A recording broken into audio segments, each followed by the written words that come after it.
जिन मंडियों से हमारे पास माल आता है उन मंडियों से जो बैठे हुए लोग हैं उन्होंने एक ब्रेकअप सरकार को भेजा है, और वो ब्रेकअप उन्होंने कोर्ट के जरिए भी भेजा उनके पास, और खुद भी एक कॉपी देके आए।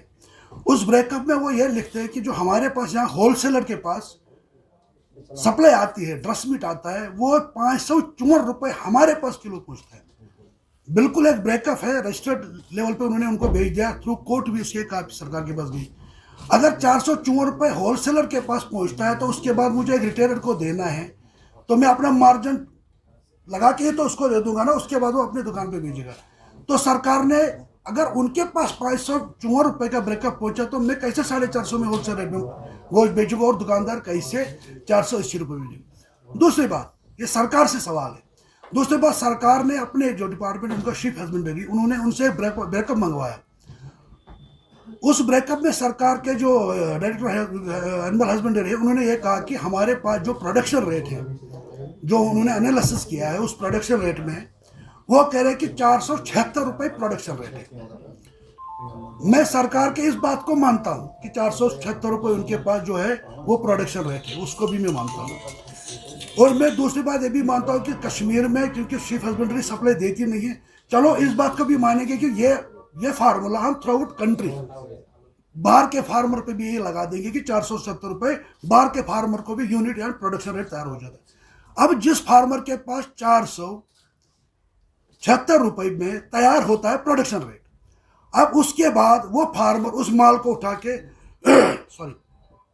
मंडी तक लेगा, तो मंडी घर से लेकर मंडी तक उसका खर्चा कहाँ से है, फिर जाके उसका अपना मार्जिन है, जो फार्मर का मार्जिन है, वो मार्जिन कहाँ पे जोड़ा, उसके बाद जो वहां से हमें सप्लाई करते उनका मार्जिन वो कहाँ पे जोड़ा, जब वो मेरे पास आया तो यहाँ तक आने के लिए उसका ट्रांसपोर्टेशन है, वो मार्जिन कहाँ जोड़ा। अब जब मैं दुकानदार को बेचूंगा और मैं अपना मार्जिन लगूंगा, वो मार्जिन कहाँ से जोड़ा, और दुकानदार के ऊपर जो उन्होंने मार्जिन लगाया वो मार्जिन कहाँ से जोड़ा। सवाल यही बनता है, अगर 476 रुपये प्रोडक्शन रेट है सरकार की, तो 450 रुपये में होलसेलर कैसे बेच सकता हूँ। ये सरकार से सवाल है, ये उन लोगों से सवाल है जिन्होंने ये रेट निकाली है। एक दुकानदार को उन्होंने 30 रुपये मार्जिन रखा है, एक दुकानदार को 12 रुपये कुछ पैसे खर्च आता है ड्रेसिंग करने के लिए, या मतलब ट्रांसपोर्टेशन दुकान पे लेने के, बिजली फीस के लिए, या जो उनको जो काटने के लिए बंदे होते हैं, तो वहां से लेके फिर 18 रुपये दुकानदार का खर्चा बनता है, मतलब प्रॉफिट बनता है। एवरेज 20 किलो दुकानदार बेचता है, तो ये 500 से 550 रुपये एक दुकानदार को दिन में मिलेंगे। उससे बेहतर दुकानदार वो किसी लेबर के काम में जाएगा, 9 बजे जाएगा, 4 बजे छुट्टी करके आएगा, 500 रुपये कमाएगा। उसको क्या परेशानी पड़ेगी, सुबह 6 बजे उठ के रात के 9 बजे तक वो दुकान पे 500 रुपये के लिए काम करेगा।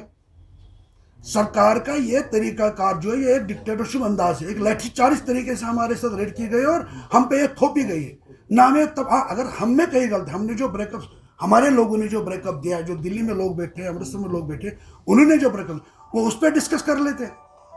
सरकार उनसे पूछती, सरकार हमें सप्लाई दे देगी, और हम सरकार से यह कहेंगे कि सरकार हमें सप्लाई दे, हम बिल्कुल कम मार्जिन पे,